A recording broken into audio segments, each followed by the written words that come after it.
This is a really complicated space, and it's not made easier by sort of the claims of government. I don't want to get too deep into the Apple versus FBI thing because I'm sure it's been talked to death. But the bottom line is, technical experts knew from day one that there were alternative means of getting into this phone that were not reliant upon Apple. These were laboratory techniques that existed since, the 1990s. They're well established. Every university in the country has the equipment to do these kind of things. You could even perform these sort of attacks.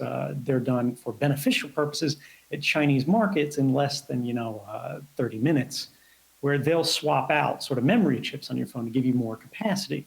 And the same kind of attacks would apply to enable the capabilities the FBI was looking for. They just have to go to a Chinese market and pay $7 instead of sort of commandeering one of the most important companies in America by market sort of value. And when we back out from that, right, when we set the corporate interests aside, when we set sort of the basic argument in context, we realize that this really isn't about one particular phone. This isn't about this, that, or the other. This is ultimately an argument about authority. It's about power, and it's about who holds it within the context of society. And when we travel further down that path, it becomes clear this is actually an issue of basic liberty. Does the public enjoy the same right to privacy that we have in the past? Are we still private citizens and then public officials where the government knows very little about us, but we know everything about them?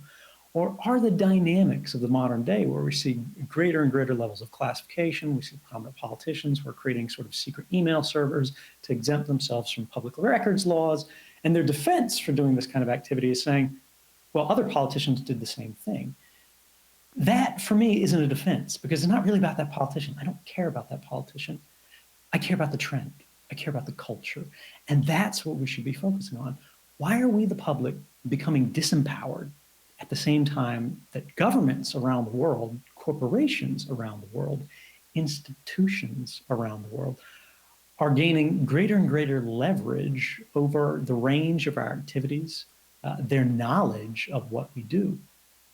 And I would just sort of bookend this with one caveat simply on the language that we use to describe this. Ron made a nod to sort of the metadata problem by calling it digital exhaust. I don't like the term digital exhaust because even though we know it's sort of harmful, it's in a low-level context, and it's not really clear what that means. The digital exhaust, the metadata, what metadata actually means are activity records, right? Everything that you do today where you're interacting with a device on the network produces a transaction record, either of a communication made, a fact that you passed a cell phone tower that you're a subscriber to and it checked you in what's called a visitor location record, invisibly, just because this is how phones work, right? When you dial a number, how out of all of the phones in the world does the cell phone company know which phone to ring to give you the person that you're trying to talk to? Well, it's because every phone is constantly checking in and saying, here I am. But this also happens in the context of your purchases. This also happens in the context of your searches. This isn't news to people in the audience, but we need to think of a way to describe that. We really need to think about the language problem here that works in a way that makes it clear that we're not talking about some sort of abstract or ephemeral thing that's out there. We're not talking about science fiction. We're not talking about potentials. We're talking about things that are actually happening. Comprehensive records of all of your private activities at all times are being produced simply by nature of the way that our devices were designed and built and standards that were created in the 1970s and 1980s that we've simply inherited without updating.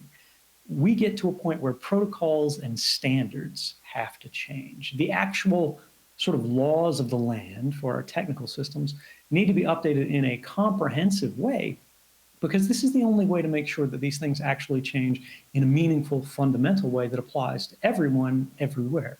Otherwise, we're trying onesies, twosies in this jurisdiction or that jurisdiction, where we're able to carve out something. For example, privacy laws in the United States, we're one of the only Western democracies that doesn't have a basic consumer privacy law. We have a few sort of niches, like a HIPAA law in health. We've got credit privacy laws, but we don't have a general rules of the road that go, look, you can't collect this, you can't share this, you can't do anything with this unless you're abiding by these basic rules. And so there's no commercial pressure, there's no commercial impetus that makes sure when we think about these things, we're developing safe systems from day one rather than designing unsafe structures that aren't putting individuals at risk. They're putting society at risk. And we're simply hoping that no one will take advantage of the sort of tragedy of the commons problem that we're building for ourselves.